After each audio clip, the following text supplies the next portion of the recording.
Hello, everyone, and welcome to Real Estate Redefined. I've got my beautiful guest, Robin Howell, here on the show today. And let's start off. Tell me a little bit about yourself. Man, I'm a realtor. How'd you get into real Let's estate? start there. Well, I was a teacher before I was a realtor. Okay. I was a teacher for 11 years. Wow. Loved teaching. Real estate is a lot more flexible with my kids' schedules. Yes, I'm sure. Even though we work 7 days a week. Yeah. But I have a little bit of flexibility in there as a single mom with 2 kiddos. And So you're just a superhero. You're just doing it all. well, we're pretty busy. I can't say we have much downtime. Yeah. But that's just the way it is. I love real estate. I obviously take it from more of a teaching approach. Yeah. And make sure my clients know exactly where we are and what we're doing every step of the way. That's good. But Because this stuff doesn't get taught in schools. So no, Yeah. no, not at all. And almost every client I have that comes, they're like, okay, what's next? yeah. You know, very Yeah. few of them have been through the process enough times that they get it and they're fine. Yeah. Even if you have bought and sold a house, by the time you do it again, things have changed. Yeah. Contracts have changed. We've added something or taken something away. And you forget what's next and what's coming up and how it was the first time. And Yeah. Wow. So that's what we're going to talk about today is Okay. kind of that process. And if y'all have questions, please let us know. We're streaming. I've got the video up right now. We're streaming on the KLST page, the KSAN page, and then the ERA Newland and Company real estate page. So you can just leave your questions. I'm pulling up the videos right now. Leave your questions on there and we will get to them. Robin, our expert guest today, will tell us what's going on and get those questions answered for you. So, good morning, Jasmine. We already have a comment. Jasmine says, "Good morning, beautiful ladies. Robin is absolutely the best." Aw, So sweet. yeah. Thank you. So you've already got fans writing in. I love it. Perfect. Love it. She's pretty awesome too. She is. I agree. Well, okay. So the teacher is here to teach us. We've got notes. So let's start with. Of course I have notes. Yes, But of course. Of course I've got an Why outline not? for us. Okay, so let's start from the beginning. Okay. And from the buyer's standpoint. Okay. Because that's where I get a whole lot of questions of, okay, now what? Yeah. I had some clients that I absolutely loved that she would tell me, Robin, remember we don't adult well. We don't know what we're doing. We Like, don't that's adult okay. well. We I think get that's a this. lot of us. We just get so overwhelmed. Yeah, it's a lot. Yeah. It's a lot. So, but that's why you have a realtor. And buyers actually don't even pay for their realtor. Ah. It's the seller that pays realtor fees. I'm free for a buyer, pretty much. Yeah. They don't pay anything extra to have a realtor. Okay. So that helps them out. Interesting fact there. Okay, so first off, most people kind of start window shopping. Yes. Start looking online, start finding stuff they like, and then they call, they want to look, and we start there. Yeah. But then we need to go to a lender. As we get a little more serious, we need to go to a lender and just lay it all out for them, see what you're approved for. Yeah. I'll tell you, I will always prefer a local lender over an internet lender. Yeah. They're available nights, weekends. You can call, text. You can sit face to face with them. Yes. And they can also manipulate things a little bit more, a lot of times, than an online lender can. But at that, they can also give you different options on what to do. You can say, I want my payment to be this. And then they can lay it out 5 different ways of how to make that work for you.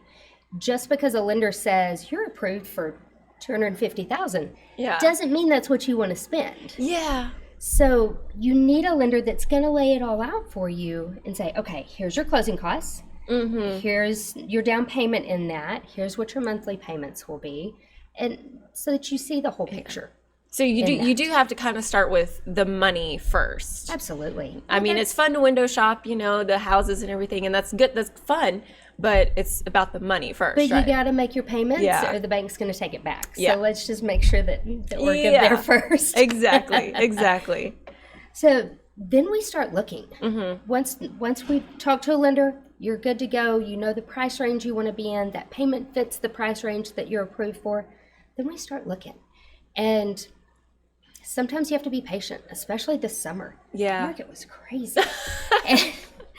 and you just have to be patient. And you've got to have a good enough relationship with your realtor to say, okay, here's what I want. Can that happen in this price range? Yeah. Because sometimes you dream really, really big and your budget is really, really small. So you have to have a realtor that you trust that can say, yes, it is possible. Just be patient. Okay. And we're going to find that right house.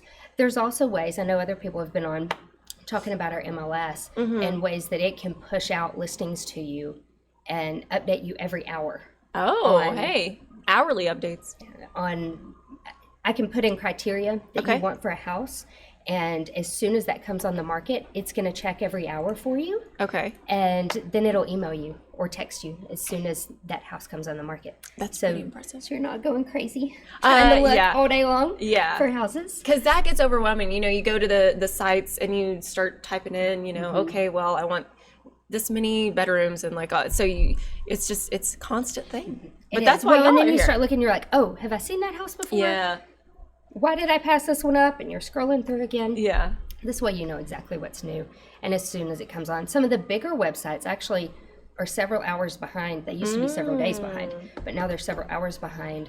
So if you've already gotten hooked up with a realtor and you're on that hourly update, then you're going to see a house before somebody does on Zillow or Realtor.com or something like that. Yeah. And that's going back to what you were saying, you know, it's a competitive market. You know, houses, so many realtors have been saying that houses are just getting swooped up right and left really quickly. So you have to pay attention and monitor those sites. Well, and the good thing about going through our office is we have so many agents in our office. A lot of times we talk weekly at least about our new listings and ones that are coming up. So we're able to kind of trade houses before it even goes on the market sometimes, which is amazing. I don't even know how many we've sold this year within our office before they hit the market. Wow. And we're able to get a great deal for the seller and the buyer and make it all work. Wow. Yeah. So that's kind of an extra perk, I guess, for the buyers to have one of y'all as a realtor, because you may be getting the secret, you know, the secret info before it hits the market. Exactly. Well, and okay, so once we find a house, then we look at writing a contract. Okay. Writing the contract, sitting down, writing it, signing your name. That's not the final step. You're not signing your life away that day. So we still have time. So yeah, relax. You can relax. But we look at sales price. We make sure that you're not just offering full price just to offer full price. I run CMAs and make sure that the house is worth what you're offering. We look at what do you want for a closing date. We look at, do you need extra money for closing costs? Okay. How much do you have in the bank? Okay. Do you need that for something else? Can we ask for $2,000 or $3,000 towards your closing costs from the seller and work that between the price and closing costs and make that work for you and make it a little bit better. I always add in a home warranty. Okay. And that's a 1-year home warranty that the seller pays for the buyer. And it's about a $70 fee for somebody to come out and fix something. It covers your air conditioner, it covers some of your plumbing, your appliances. But if something breaks in that first year, when you've put all of your money into buying the house, that $70 is kind of nice to just be able to spend that and they'll come out and fix whatever. It's worth it, especially if the seller pays for it. Yes, yeah. And there's loopholes in that the same way there is in a normal insurance policy. But for the most part, it's very, very helpful in that first year. And then if they wanted to continue that, they can they can pay for their next year at the end of that. Nice. Okay. Yeah. Because I mean, it's, you know, it's like a car. As soon as you drive it off the lot, something it's going to need something. So exactly. Yeah. Exactly. But then it's the same as a car warranty. Basically, you can go in and get things fixed and minimal cost to you. Absolutely. Perfect. Absolutely. So we do that. We look at the survey, see if there is a survey, who's going to pay for that. Then we start negotiating. We send it to the seller with your pre-approval letter from the lender, and we send that to the seller. And then we go back and forth. Sometimes we're all good. Sometimes we go back and forth. Sometimes it doesn't work out. Yeah. a lot of times lately there have been multiple offers. So we find a way to make your offer look better on paper. Gotcha. Especially if we know that there's other offers in. And there's definitely ways to do that. Okay. And make it look pretty. Perfect. So the contract isn't the final. It's not. All, yeah. So once we negotiate that out, we have signatures on it, then we'll have an option period. Okay. Usually 7 to 10 days, depending on how you write the contract. And in that 10 days, you can take a breath. And go, okay. Breathing is good. Breathing is really good. And just then we have our general inspector come out and look at the house and look at electrical, look at plumbing, look at the roof, look at absolutely everything going on in the house. It takes them 3 to 4 hours to go through the house and look at everything. And we'll have a 16 to 25 page report of absolutely everything. Wow. Good, bad, and ugly. Thorough, in depth. Yes. Wow. Yes. And at that point, we can look, and we'll also have a pest inspection that looks at termites, any kind of wood destroying insects. Okay. And make sure that the house is free and clear of those. And then we'll go back to the seller. We'll look at that report and say, okay, are there any things in here that we really want fixed? Okay. There's always going to be something. Even on new construction, there's something on there. But sometimes there's something major. Sometimes he says, I don't know that this roof is insurable. Well, if the roof isn't insurable and you can't get insurance on a house, then you can't get a loan on a house. So we have to look at all of those things, and you've got to know, your realtor has to know what kind of loan you're getting to know what of those things needs to be fixed to qualify for that loan. Huh. So it all goes back to the money, right? Always. So that's a good, again, if you're just not joining us, that's a good place to start. You were talking about going to, your lender, preferably a local lender, so they can have those talks with you, those face-to-face talks, and just starting there and getting approved, seeing what you are approved for, and then take all those steps. So we're slowly working through all the steps. If you're just not joining us, it's Real Estate Redefined. I've got Robin Howell here. Again, we're streaming, so we've already got a few comments. So if you have a question about real estate, go ahead, and we're on all of our Facebook pages and the ERA Newland Facebook page as well. So leave us a comment there, and we will answer your question. So, okay, so we're continuing down our path. So what's next? So after we look at repairs that need to be done, we figure out what's important.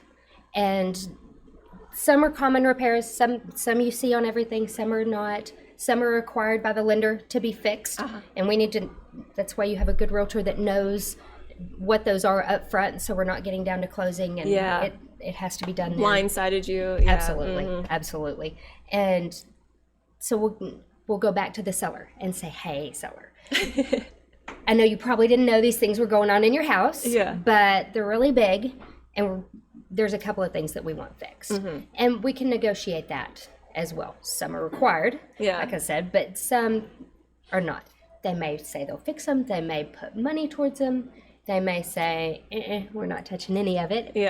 But, which they can do. So at that point, anytime in that 10-day option period, you have the option as the buyer to back out. You can get that inspection and go, there's way too much going on here, and there's no way I can handle all that. Okay, now we know. And you do have the option to back out at that time. That's good. That's refreshing, because like we were talking about before, it's people think the contract is it. Once you sign it, you're done. But that's refreshing to know that you do have the option. If something comes up like that, then you can say, never mind. Yeah, absolutely, absolutely. Because I wouldn't ever want to get somebody into something that they weren't comfortable with. I would rather lay it all out for them. Let's visit about it. Let's make sure good, bad, and ugly is all out there, and you know what you're getting into. That's good.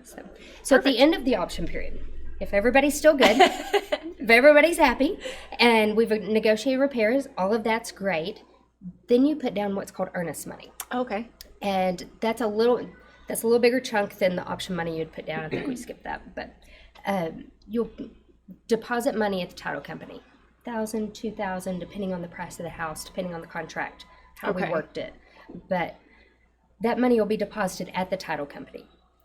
It's not gone for good, but that money goes back to the buyer at closing. It's good faith money. Okay. So if they backed out of the contract after the option period, if 5 days before closing the buyer goes, I changed my mind. Yeah. for no reason that's in the contract. Yeah. They change their mind. Then that money goes to the seller. Okay. For their time and effort and them packing up and moving. And Yeah. all of that. Otherwise, it's just a prepay for the buyer. And they just prepaid a little bit towards their closing costs. Gotcha. And they'll take that much less to closing when they get there. Okay. Okay, So- good. So yeah, so that makes sense. You know, if you had just said, you know, the money, like this money, but you really take the time to explain it. And that's, again, if you're just now joining us, she was a former teacher. So there's a lot of communication, I feel like, Yeah. that goes on with this process, and having that open line of communication is very important. There has to be. Yeah. Look how much money people are spending. Mm-hmm. A house is the biggest purchase that most people will make. Yeah. And that's a lot of money. You need to know what's going on. Yeah, exactly. It's important to know what's going on so that you know where you are in all of this. Yeah. Yeah, because you were saying all the questions you get, what's next, what's next, what's next, what's next. So, so yeah, we're just kind of explaining all of that and going through everything. So, so after all of that, you go to the title company, you put that money down. Then what happens? Then we kind of push things off. The realtors kind of push things off to the lenders and the title company. Okay. The lender, we can call the lender up and say, "Hey, we are good to go. we're That's a through good option phone call to period." make, I'm It sure. is. It's great. Yeah. Everybody's cheering. It's all Yes. good. Tell them we're good to go, and they can start their process. Send the contract to underwriting. Get double and triple check everything from there. They call the appraiser, and the appraiser will go out, and then the title company starts working on the title commitment. So the appraiser, any lender is going to hire an appraiser. If you're paying cash, you don't have to, but any lender is going to hire an appraiser, and they go out and look and make sure that the value of the house and what you're paying for the house is similar. Okay. So the value of the house can be more than what you're paying, but it can't be less. Okay. So if a house is worth $100,000, but you're offering $120,000, that's not going to work out because the lender is essentially loaning you $20,000 more than than the value of the house. And if for some reason you didn't make your payments, then they're out of luck. Yeah. So it needs to be, typically, we're pretty close. Yeah. So we kind of know, we run our numbers up front before we ever let you make an offer on a house Gotcha. to know that this is the value. Gotcha. So they go out. Sometimes the appraiser is also an inspector. Oh. Which sounds kind of crazy. They can let me They put just on my change the inspector hats. hat. Yeah. But for an FHA or a VA loan, they're also the inspector. Okay. Which is weird. But FHA and VA loans don't require a general inspection. They just want the appraiser to look at a few things in the house to make sure that it is good for that government loan. Okay. So they just double check that.